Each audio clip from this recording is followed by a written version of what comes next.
सब सुखी हों, सब निरोगी हों, सर्वे भवन्तु सुखिनः, सर्वे सन्तु निरामया, सर्वे भद्राणि पश्यन्तु मा कश्चित् दुःखभाग्।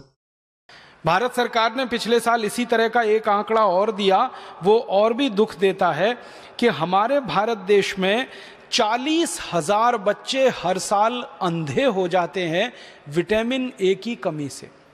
अब 40,000 बच्चे अगर हर साल अंधे हो रहे हों विटामिन ए की कमी से, तो इसमें शायद दवा की इतनी ज़रूरत नहीं जितनी एजुकेशन की ज़रूरत है। जिस भारत में गाजर पैदा होती हो, जिस भारत में भरपूर दूध पैदा होता हो, जिस भारत में दही हो, जिस भारत में पनीर हो, जिस भारत में मूंगफली हो, वहाँ के बच्चों को विटामिन ए की कमी हो जाए और वहाँ के बच्चे अंधे हो जाएं विटामिन ए की कमी से, और वो भी एक दो नहीं 40,000। और इन आंकड़ों में ध्यान यही दीजिएगा कि सरकार के पास जो रिपोर्टेड केस हैं वो ये 40,000 बच्चों के अंधे होने के हैं प्रतिवर्ष के, या 50 लाख बच्चों के डायरिया के मरने के केसेस हैं, ये रिपोर्टेड केसेस हैं। अनरिपोर्टेड जिनकी दर्ज ही नहीं है कहीं कोई सूचना, वो और भी बड़े हो सकते हैं। तो ये दो आंकड़े पढ़कर तो मेरा दिल दहल गया कि जब भरपूर गाजर पैदा हो रही है और विटामिन ए की हर चीज़ इस देश में मिलती है। बहुत सारे देश हैं दुनिया में जहां गाजर नहीं हो सकती, बहुत सारे देश हैं जहां मूंगफली नहीं हो सकती, बहुत सारे देश हैं जहां दूध नहीं है क्योंकि जानवर नहीं है, बहुत सारे देश हैं जहां मक्खन नहीं है, दही नहीं है, पनीर नहीं है क्योंकि उनके यहाँ जानवरों की संख्या नहीं है। वहाँ पर विटामिन ए की कमी से हज़ारों बच्चे अंधे हो जाएं तो एक बार को समझ में आता है, भारत जैसे देश में जहाँ प्रचुर भंडार है, सस्ती कीमत पर विटामिन ए उपलब्ध है, वहाँ अगर हज़ारों बच्चे 40,000 अंधे हो जाएं तो ये बहुत दुख होता है, धक्का लगता है दिल को। आप इसमें बहुत बड़ी भूमिका निभा सकते हैं। इस तरह की जो समस्याएं हमारे देश में हैं इनमें बहुत बड़ी भूमिका निभा सकते हैं। विटामिन सी की कमी हो जाए हमारे भारत देश में, तो आप जानते हैं कि इस देश में विटामिन सी का बहुत बड़ा स्रोत है आंवला, आसानी से उपलब्ध है, 10, 12, 15 रुपए किलो में आसानी से उपलब्ध है। जब सीज़न आता है तब आप इसको इकट्ठा करके रख सकते हैं और इसको सालों साल इस्तेमाल कर सकते हैं। अपने पतंजलि योगपीठ की तरफ से तो आंवले के कई उत्पादन हैं, लेकिन लोग चाहें तो इसको अपने घर में ही तैयार करके हमेशा के लिए रख सकते हैं। इतना बड़ा स्रोत है विटामिन सी का। अब हमारे पास प्रकृति ने दिया, भगवान ने दिया, विटामिन ए के स्रोत हैं।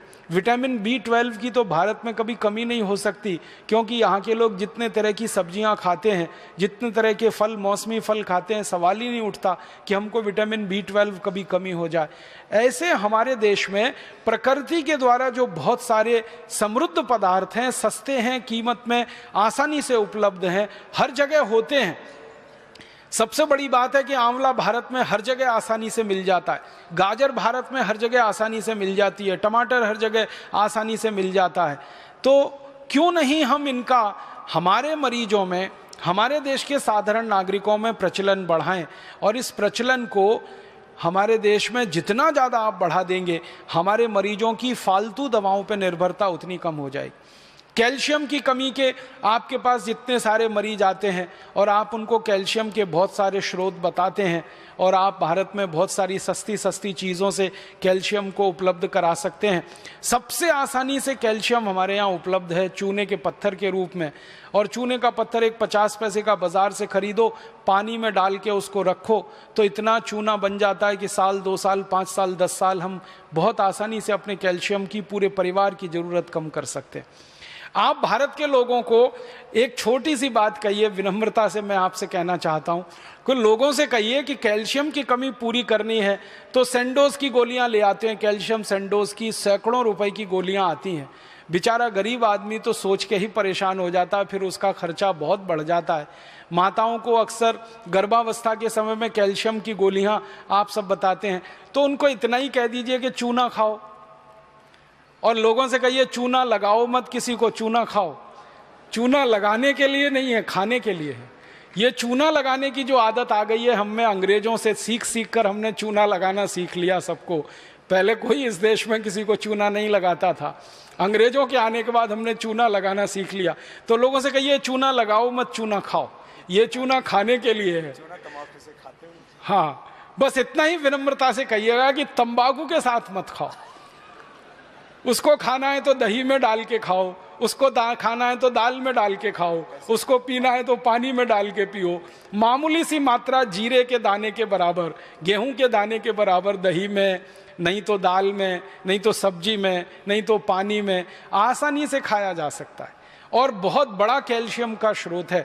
भगवान ने इतना बड़ा कैल्शियम का स्रोत इस देश को दिया है, शायद ही किसी देश में होगा।